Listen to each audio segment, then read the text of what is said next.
Hey, it's Katie Moran. And MJ Coppola.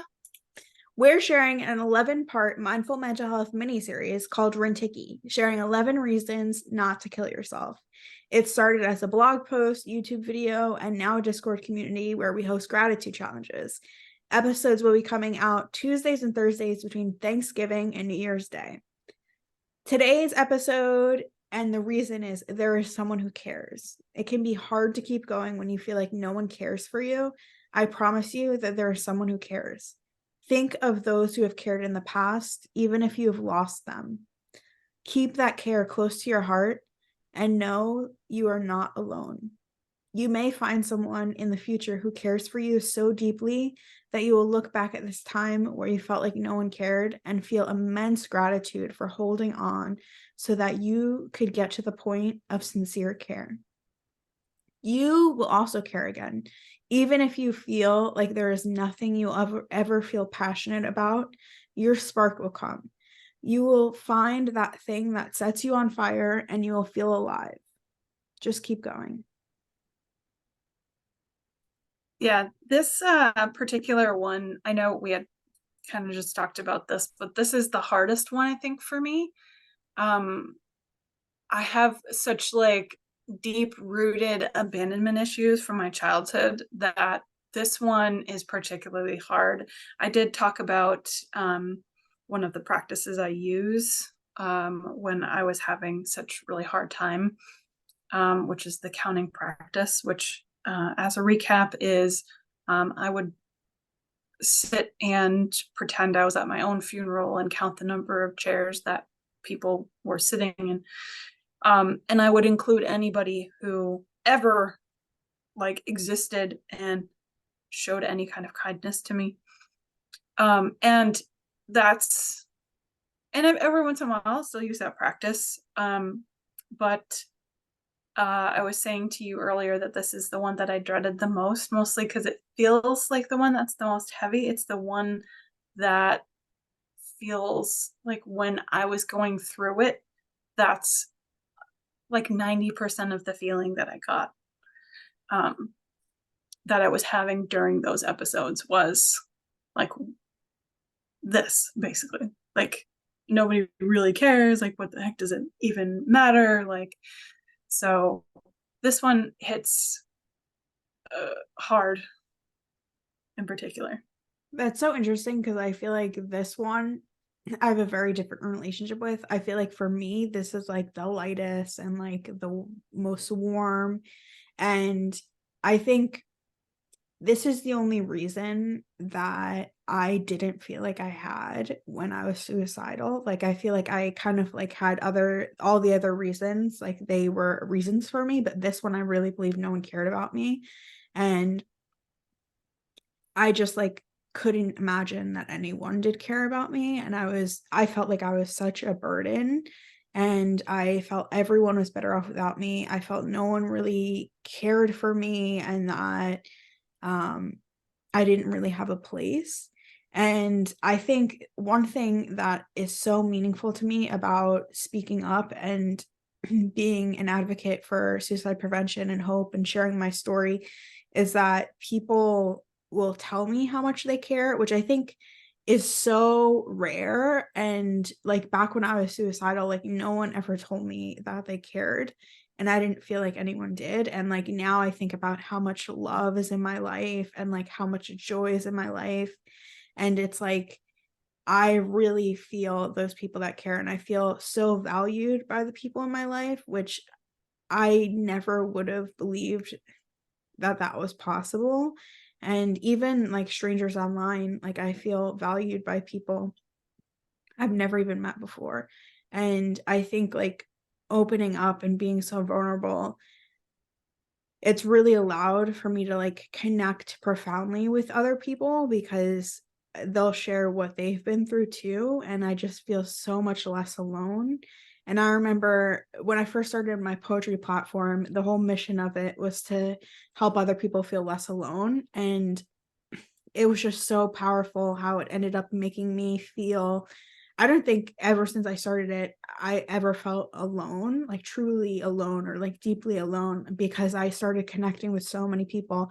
And that was when I had like 500 followers on X. And it's like turned into such a community. And I think sometimes when we set out to help other people, like that's when we really like help ourselves. And I think it's like, it was just so powerful that like everything I ever tried to do for someone else, like it's always been like reciprocated. And for me, I know this is like a hard one for you. Um, but I feel it's like the exact opposite energy for me. Like I feel like this is the one that it's like um it's shifted, and I feel like this has been like this is the only reason that's on there that I felt like I didn't have when I was suicidal, and I feel Mm. like it's the biggest reason I have now. And like I just don't, I like it's very rare I'll even think like any suicidal thoughts or anything. Like I think it's normal for people to have a suicidal mindset after being suicidal, like because it just I think it changes something in your mind. Um but it's like I always think like I feel valued, I feel loved, and that was something that was like completely a paradigm shift because when I was suicidal, I did not feel that at all. Yeah, some of the narratives that would go through my head is like, one was something similar, like, I'm a burden, like, even the people who do care or say they care, like, would actually be better off without me. And one of the things that really happened during those times is this profound, like, need for someone to tell me that, like, I should stay for just for any reason at all, and that I wasn't a burden. And a lot of that comes from, like, without going too far into therapy session, um like some of my childhood stuff, and I think a lot of um people my age that were like either latchkey kids, or where your parents worked all day and then they came home and they made dinner, or maybe one parent did, or nobody made dinner, and like nobody saw each other for like days on end, really, because we were all busy and stuff like that. um and like drawing from an experience of that, sometimes it was hard to see, like, step out of that mentality. And I think part of it also is this like mm, this like not self-care, but like the anti-self-care, or anti-self-love, where it's like I didn't feel like I was worthy of someone caring for me as well. So it's hard to see, because one of the things about mental health, and that us as a human species, is that if we believe something, we will find all the evidence in the world that that thing is true, because we don't like to be wrong, right? And even if it's to the detriment of ourselves. And this particular thing is like one of the reasons I felt that I found, and still do occasionally find, like every like piece of evidence ever that like everyone in my life has always left, and like no one ever really loved me, and like this stuff still rolls in my head, like not regularly, but when I go down those rabbit holes. And want to kind of address that as a writer, as a spiritual healer, and a worker of those things, that I do tend to spend and value my solitary time. And if I'm not careful, if I don't put things in place before I do like a stint of solitary time, I will spiral. Like that is my first like indication that I am spiraling in the wrong direction, is those thoughts start to come up, like you're not worthy of. And it doesn't always sound like that. It sounds different than that. And I wish I could tell you off the top of my head, but but the feeling very much is that, you're not worthy of people caring, and like, why is it even, whatever. So that's kind of where that if I were to dissect it, that's kind of more or less where that comes from for me. I don't know if other people can, I'm sure other people can relate to that, but Yeah, well, you're someone I adore so much. So I hope you don't have those thoughts, and you could always reach out to me because, um, yeah, I think you're probably one of my favorite people. oh, You're thank on you. that list. And yeah, I think there's so many reasons that people can have kind of like for the opposite of like what this series is, like reasons they feel like they shouldn't stay. And sometimes, like you said, like some of the work is actually observing those and then kind of like pattern interrupting. And Mhm. I think that's like mostly like the point of therapy is kind of like to retrain your mind how to pattern interrupt, how to reframe and things like that. At least that's what I've learned in therapy. That has been the most helpful. Um, other than like medication management and things like that, which is just essential for my health. And I think it's so important to recognize that we can have these beliefs about ourselves, whether they're from childhood or something that's triggered. Like for me, it was I was triggered by my sexual assault. That's where all this came from, like the pain from that. And it felt very circumstantial. Um, for what I went through. Like it felt like that really triggered a lot of other things that just really made me feel like I had kind of like this idea that I felt like I was worthy of love, but I felt worthless because that's the way I was treated by people. And I felt I had one of the limiting beliefs I kept going back to is like this idea that it's like um that it's unfair, like kind of like the way I was treated. And I felt like most of my relationships seemed superficial, but I was like making deep connections with people like on my end. And like I was there for people like almost unconditionally, which was like so sad. That I felt like I didn't have that reciprocated. But I think being able to connect with people who feel the same way like right now or have felt the same way, like it's really reframed my mind to think like in our aloneness, sometimes that's what makes us connect with someone. And I think that's like if you told me when I was like in college in my dorm room, locked myself in, I was up all night and just felt utterly alone crying, I never would have believed that who I was then was something that would bring me closer to other people in the future. And like a lot of people, I wouldn't have believed that. And I wouldn't have imagined that. But I was searching so desperately for any glimmer of hope. And I think I always think to myself that I can never give someone hope if they're not looking for hope. But if someone is like searching for that glimmer of hope, like I was, then I think that my message can reach them. And I think when I try to reach people, it's people who are looking for hope, who just feel like they can't find it in like their own life yet, or don't see it, or are going through things and they just need like something to kind of like feel like there's a sign that like things can get better. And I've talked about this with people online before, just how important it is to say that you can feel hopeless, utterly hopeless, and have feel no point in living, and then go from that to being incredibly grateful to be alive. And I think like just knowing that is something that seems so unbelievable when I was in that darker place. Yeah, absolutely.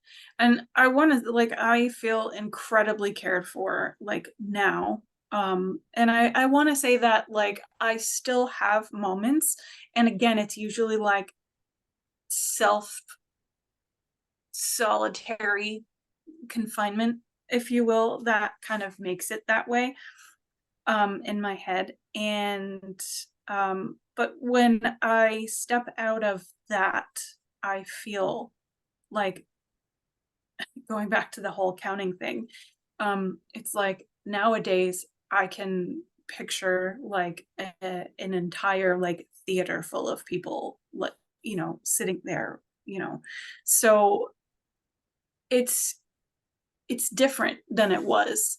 I actually wrote it down because I wanted to say it.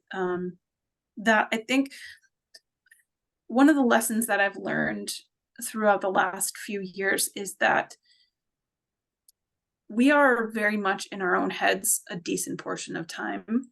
And I think, what was it said? Someone said once that, and this really hit me, and I've heard it a lot, and then it hit me just one day, that people think that, oh my God, like, did you see? I must have looked such like so ridiculous. And like no one noticed that you looked however you looked, because everyone was thinking of their own, what was going on in their own heads, like, did you see, like, I had a mark on my forehead, and like 90% of people won't notice the mark on your forehead. And that's both that can be enlightening and also kind of dark.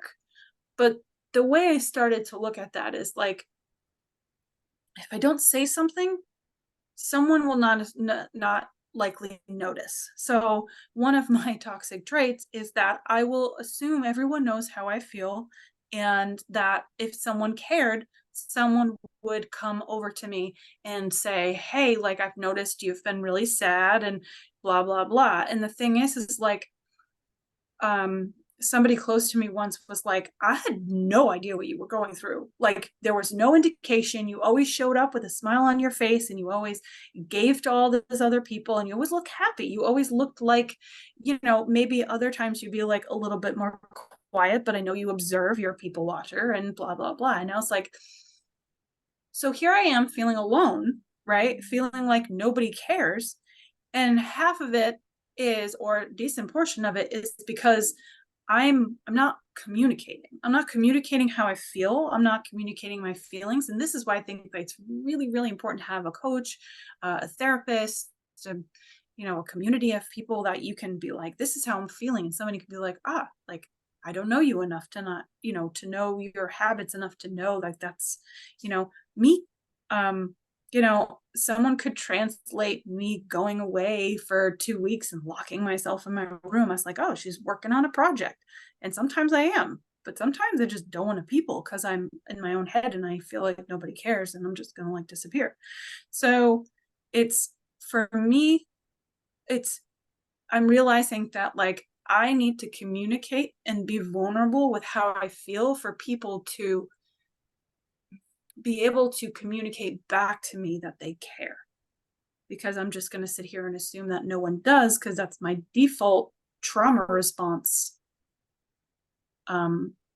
So I just wanted to share that because I feel like there are people out there that probably feel very similar to me, and I know how hard it is to communicate that, because you feel like, or at least I do sometimes, feel like by communicating that you're saying I'm weak and I'm vulnerable, and like it's hard to say like I've been just feeling really down, or like, I trust me, I get it. I totally get it. And know that there are people out there that will sit and listen to that and say, I do care. I care. The community in which we are in, you in particular, like, there's people out there that I feel comfortable saying, like, I'm just feeling like crap today. And I can just say, this is it. And then I've put, I call them fail safes. I've put fail safes in my life, knowing that I have a tendency to be solitary if I'm feeling like that. So there are people I talk to every single day, even if it's just a text that's like, hey, just saying hi or whatever. Like, that person always gets a text from me every day, or those people, because they know if I don't, then I'm in some kind of state. And then, so I've put those things in place so that if I know now that communicating those feelings is really, really, really hard for me because I'm of some of my abandonment stuff.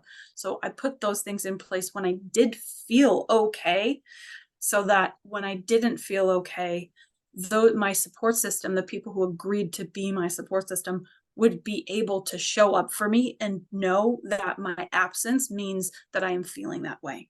So that's just like a little thing that I do that hopefully maybe it will be something for somebody else, but that's what I Yeah, found. I actually had a post about this specifically, um, about it hurts so much when you're going through something and no one sees it. And there's never a reason why you have to do that because you can communicate with the people who are in your life and tell them how you're feeling. And I think it's so important you say having those people who you know care, those people who you know can handle you sharing with them those things. And obviously it's easier with having a therapist. A therapist can handle what you're going through, and if they can't, they'll refer you to one who can. And I think it's so important to have those people who are safe spaces, who have the capacity to sit with you, who have the capacity to listen. And something that I love about the Discord community is that sometimes people just go in there and vent, and they just need to let it out. And sometimes it's not even like what you say back to them. It's just that they know that it's okay for them to vent. And it's so funny. People always tag me and be like, are you gonna kick me out for this? And I always think to myself, like, like it's like because people don't really know me that well, but it's funny if you do know me, you would know that is a funny thing to ask, just because I'm like very into inclusivity, and a softie, a big softie. So, um, yeah, banning people. Obviously, I would ban people if they're like spamming people, like stuff like that, but not like a real person, like bots stuff like that. Um, but yeah, that idea that like having people around you. And for me, since I'm on medication, I've had conversations with people who are closest to me about like what to do if I feel like they see that I'm acting differently, and if they see that something might be wrong. So like kind of conversations like where I've given people permission to ask if I remember to take my medication, because sometimes I can really have like a breakdown if I forget to take it, which is like something that has happened before. And like I remember I called my friends when I missed one of my doses, and I was just like crying to them, and they were just like shocked. They were like, I've never seen you cry before. And they were like, you're the strong one. Like how can you be like falling apart? And that was a lot of pressure on me. But then I realized I just like missed a dose, and that's when I gave them permission and had that conversation with them about like talking about like if I took my medication, or kind of like if I'm doing okay. And I have like another one of my best friends who he asked if it was okay if he would like ask whether or not I took my medication, or like ask like if I'm okay, because when I go into like deep writing mode, sometimes I'll like not answer calls, or I'll have like just a super like kind of like numbed out kind of like expression. I know everyone jokes about this, like my poker face, like everyone says on my calls, like I never show emotion. Um, but it's even worse when I'm like, yeah, it's even worse when I'm like deeply writing. And I remember my friend asked me, they were like, Katie, I'm really worried about you. Are you suicidal? And I was like, oh no, I'm just like I'm writing. And it's so funny that it's funny that like a lot of like creative patterns like do mirror things with like mental health issues. So sometimes you just have to like, like really sit down and write. And something that happens to me is I feel more involved in like the fictional writing than I do in like life. And sometimes I just like I don't want to like talk about something that like it doesn't have to do with my manuscript, which can be trying for my friends. But the point to this is that I've had those conversations where people feel comfortable asking me if I am suicidal, if they see signs, and I've told them that I'd be honest with them. And sometimes it's just promising people that is really important. And I remember I had a psychologist, and this is when I was having multiple suicide attempts, and they said to me, I'm really worried about you, and I'm worried about you leaving here um today before our next session tomorrow. It was just like, it was like 12 hours like that, or 24 hours. um and they said, but if you promise me that you won't hurt yourself in any way tonight, I'll let you go. And I remember thinking, like, really? Like, like they're just gonna like let me promise that? And she said, yeah, the research shows that if you make the promise that you won't, that it's likely that you won't. And I remember thinking about that, and I didn't do anything to harm myself, and I did promise that. And it's just so interesting. I always like think about that, and I think about this idea that sometimes, like, I think we have these complex solutions to problems, and like so much of the time we think, oh, this is like out of the capacity for what I have to like I could like do for someone. And sometimes it is really just simple things, letting someone know you care about them, that gives them hope, or telling someone that you've been through something. And sometimes it is those little things. And I think a big barrier to people seeking help is stigma. And I do my best to try and like destigmatize asking for help. And I think that's mostly my role as a mental health advocate, is destigmatizing mental health disorders and seeking help. Because I think when someone gets the help they deserve, the first step is believing that they deserve that help. Yeah, believing that you are worthy of anything that comes in your direction that's gonna help or be positive is like really, really like one of the like in my mind, it's always pretty much the first step. Having like really worked these last like few years in showing up, for myself and, really, for lack of a better term, and sorry, so cliche, being my own like really true best friend and best advocate and you name it, best self person, is I really started to realize just how much of the suicidal thoughts and all of the mental health stuff that I've really like some of the trauma stuff that I've dealt with does stem very much from the anti-worthiness that I've kind of like held on to like a teddy bear for most of my life. Um, and that kind of, you said something about simplicity that kind of like reminded me of a practice that I have. And it's like kind of simple. It's like you take something in your life, like I'll give you an example. So every day I follow this same routine because I have a dog and she requires going out. So I started this practice when I got her particularly, where um every morning when I go out, I look for the birds in the yard.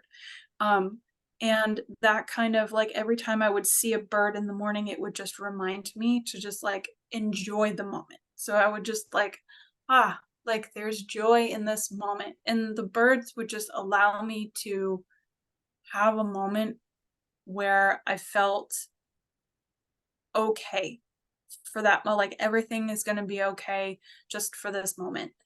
And it can be anything really. It could be, it doesn't have to be part of a routine. It doesn't even have to be that complicated. It could just be, you know, I don't know, a flower where every time you see someone smile or, you pick, you choose. But the point of the exercise is to choose a symbol that is a symbol to remind yourself or to remind you that there is joy in the world.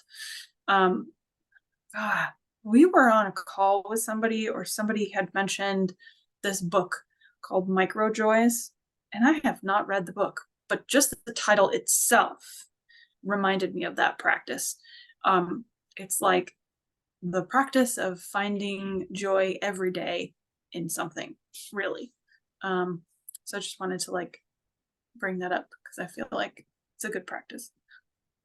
Yeah, and I love the idea of self-signaling and having symbols that remind you of these messages you need to hear. My boutique has a bunch of self-signaling messages. There's a suicide prevention collection, things like "you are not a burden" and stuff like that, and it's just important. Something I love about the t-shirts is that you put it on because the message means something to you, but then you connect with other people. I love when people tell me, "Oh, I get so many compliments." Um, Ew. I do. I have like which shirt 3 do of you them. have? Oh, okay, so the 2 that I get the most comments about, the one that says there's the poetry and passion, that Oh, one. poetry, passion, purpose. Yes, that one, I get a ton of compliments. The one I get the most is, "Oh, I'm meant to be here." Oh my gosh, if I wear that, I know that when I'm going out somewhere, I will wear that, and people are just like, "That is a great shirt." I'm like, "Thanks. Check the back. Go buy one yourself." Like, I but love that. that one really does, like, I wear that one a lot when I'm feeling, like, down, or when I'm feeling, like, the prickles of the yucky, suicidal-ish type of depression. So, it's been really helpful, actually. Yeah, and I love how I have one that says "keep smiling," and my grandma wears it. And she says every time I wear this shirt, and she's like, "I love wearing it because people always smile at me." She's like so sweet and so wholesome. She's like 85. And like just for her to say that, like she's like, "Yeah, everyone always smiles at me when I wear this one." It's just like it's so cute. I love it. And a lot of my promotional material is this picture of me and her, and she's wearing the "keep smiling" shirt, Yes. just because I love my grandma so much.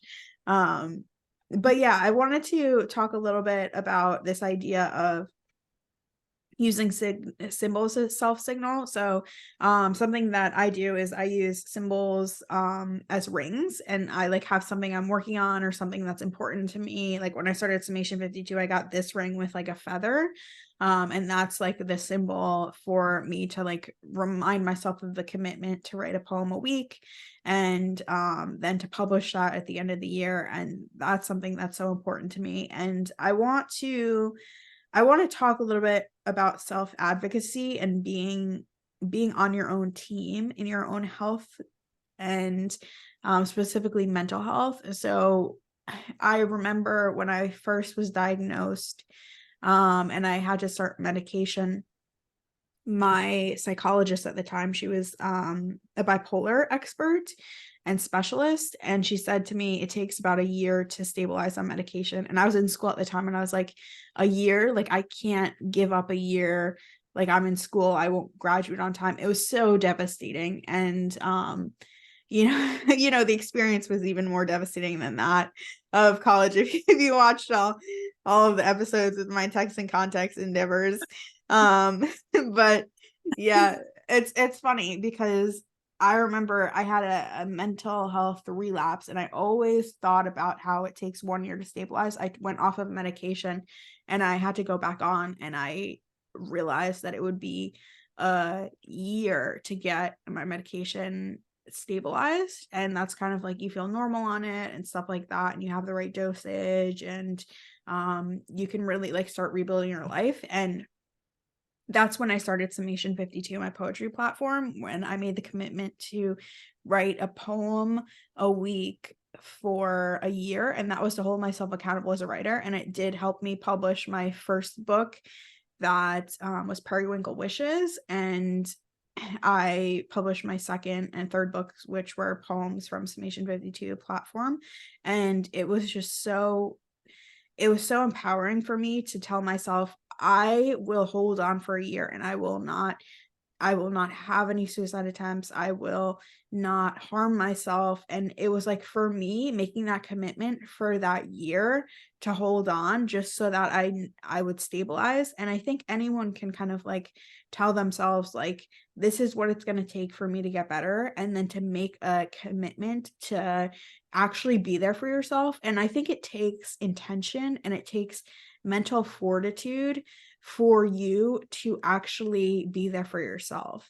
And I think it's so important to recognize that it's not something that comes naturally to us. And specifically, if you're suicidal, it is not a natural instinct. And Mhm. choosing to be on your side and choosing to be proactive in your, whether it's mental health recovery or just trying to get better at mental health in general. I think it's so important to recognize that you have to self-advocate. And I know you say that you're your best self-advocate, but I actually am not my biggest advocate. I think there's a lot of other people in my life who fight harder for me than I fight for myself. And I always think about these people, and I make sure to have that open conversation about mental health with them, because I know if it comes down to it, I might not be capable of fighting for myself in the same way that they would be able to.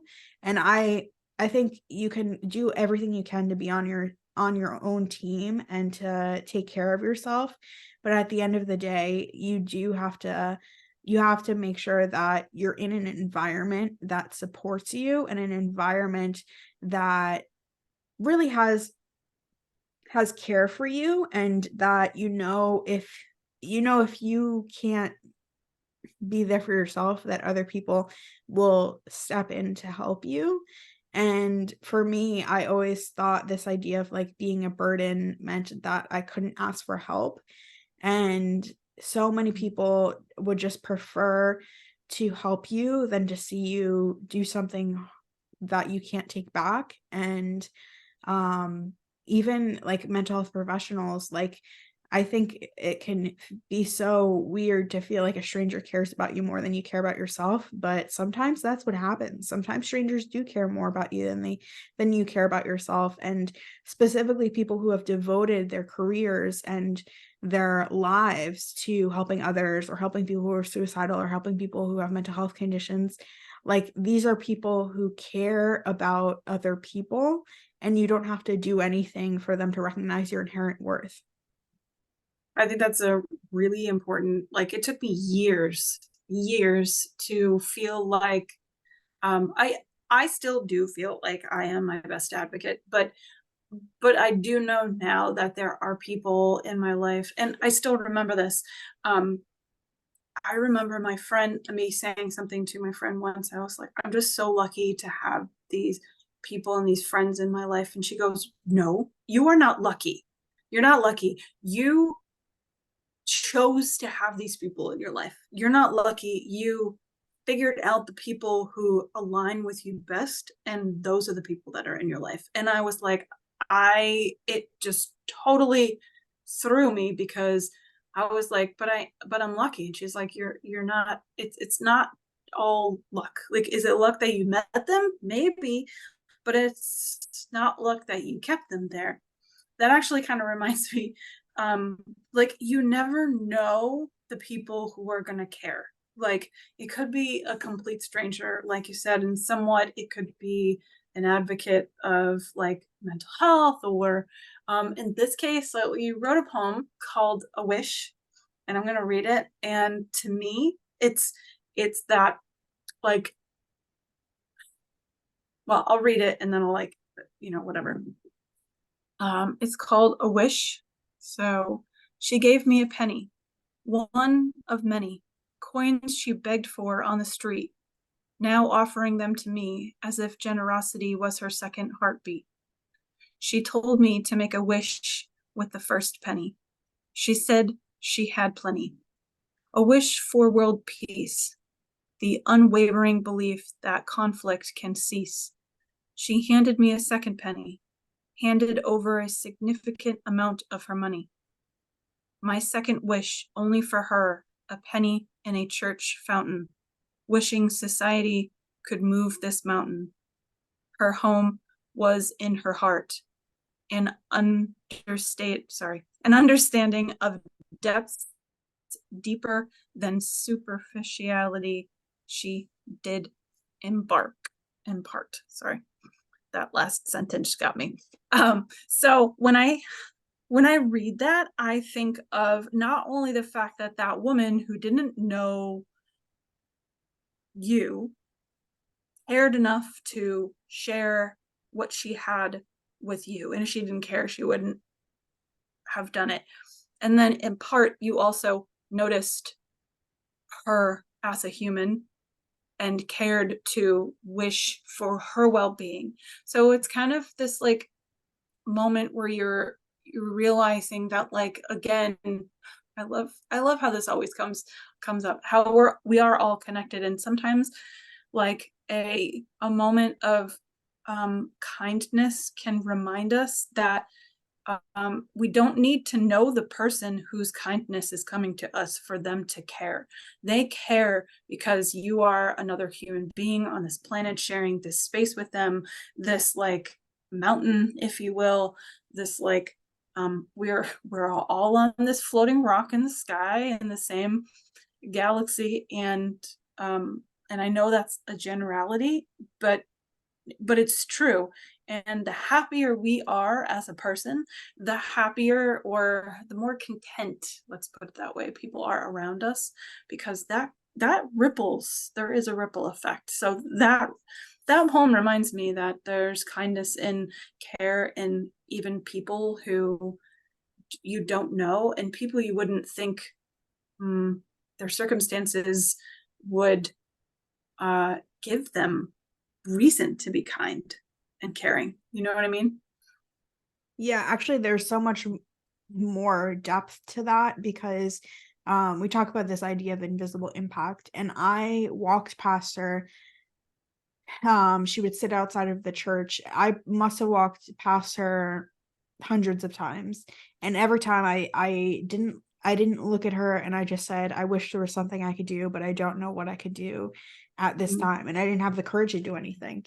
And she probably just never even noticed I was walking past her. And I remember it was Valentine's Day, and I was getting the person I was seeing at the time like a little Valentine, and I was like, "Oh, you know what? Maybe I'll get her like one of these like heart-shaped chocolate boxes." So I did, and that was like the first time we ever spoke, and she actually became a friend over the course of the days that I would go. She was like on the way in between Starbucks and my school, so I would pass her all the time. And I remember one time she was like, "Oh, can you watch my stuff? I actually have to go to the bathroom." And then people would pass and they would like give me money, and I would be like, "Thanks." But it was funny. I was like, I think I was like in a suit, or like rather expensive dresses, and I was there with like the thing, like and all her stuff. But yeah, actually people would give a lot of money, so that was interesting. But yeah, I remember I started seeing someone because it was someone else, so it was like probably over the span of like 2 years, and I would go see her a bunch of times and always say hi. And it became this thing. I would always get her chocolate. And I remember she met my boyfriend. We like were going to church, and she was outside, and she was just like, she was talking me up, and she was like saying all these nice things about me. And I thought like I thought my boyfriend was probably like, who is this person? But it was so sweet and so endearing. And yeah, she did become a friend when I was there. Um but yeah, just like the idea that like she gave me like some of the change that she like sat out all day like getting.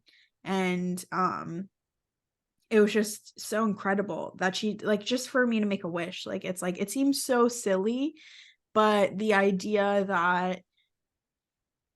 that we can like make a wish is, I think it's something that's so idealistic. And for someone who didn't have a lot to give me something to make a wish was just something I thought, and two at that, something I thought was just so powerful, like, in my mind, just, like, something I never like, it just blew me away. I never would have expected someone who had so little to give me so much of what they had, and she really did. Yeah. It's But good. yeah, I wanna say, like, that idea in the beginning about how I passed her so many times and I never spoke to her or even looked at her, and I think it's so important that I cared, and we did develop a friendship, so it became obvious over time, but I cared even when I walked past her and I felt like there was nothing I could do. And sometimes for people who are suicidal, your friends and family feel that way. They don't know what they can do. They wish they could help, but they just don't have a solution. They don't have an idea. They feel like it's out of their hands. And that's why I think it's so important to talk about seeking help and really getting people who are trained, who know what they do, know what to do, and know how they can help you. And I think it's so important to recognize that just because people don't know what to do, it doesn't mean they don't care. Yeah, I think that is a very, very important, especially this one, and especially for me, like realizing that the people in my life that were a part of my life, it's not that they didn't care. They probably just had like they had either no idea or they just didn't know what to do. And I think some of the people in my life that are aware of how I was then, just figuring that out now, do have their own kind of grieving or anger process that they're also going through in regards to that. Cause I have a friend that's like, how could you not tell me? How could you not share those things with me? And so, I realized that like if I would have showed up and be like, hey, I feel like this, they definitely would have been able to, but I wasn't in a spot to trust anyone with that information. I didn't have that capacity. So that's a really good point that sometimes it's just people just don't know what to do. Yeah, and actually that brings to mind, I went to a TED Talk in Cape May this year, and one of the speakers brought up a story about how he was talking about asking for help from friends and family, being honest with your friends and family about how you're doing and that it's not a sign of weakness. And he said this woman stood up and said, um, I'm not going to be a burden on my friends and family. I have to completely disagree with you. I'm not going to ask someone to be there for me. And someone stood up and took the microphone and said, I don't know you, but it would be an honor for me to be there for you. And he said she just broke down. Because that's how it is. That's how you feel. Well, at least that's how I felt. I was like, how dare I bring my stuff to everyone else who has, especially coming from a person like myself who considered herself a caregiver and from a family of like my grandmother was this little Italian lady and she basically raised me when I was little. And I just saw how much she like did for everyone and never like burdened anyone with anything that she ever had. She always either took care of it or just like, figured it out. And so I kind of took that along with probably society tells you, oh, you those things too. And I was like, how dare I? Like, there's no way I can burden somebody else with whatever my thing is. And honestly, like, who's gonna care anyway? Because like they've got their own things going on. And like, and then the spiral goes. So I completely can understand where she's coming from, but also now having gone through some serious therapy and some other things, I'm understanding like it would be an honor to like I still consider it an honor when people come up to me and it's like I really just need an ear to listen or could use some help or like what do you think of this or whatever, like it means a lot. Yeah, so if you had one thought you want to leave everyone with today, what would it be? Mm, communicate. I know it's hard. That for me, I really, really wish someone would have been like, it's not a burden. It's not a burden. I may not know what to do, but you can tell me how you feel and I will do the whatever I can to be here or suggest or be there when you make a call to someone that needs to be called. Or I think space holding it's huge because I don't always know what to do, but I can be here to listen. Yeah, I think for me, it would be I might not personally know you, but I still have love for you and that I am wishing the best for you. Thanks for listening today. Bye, everyone.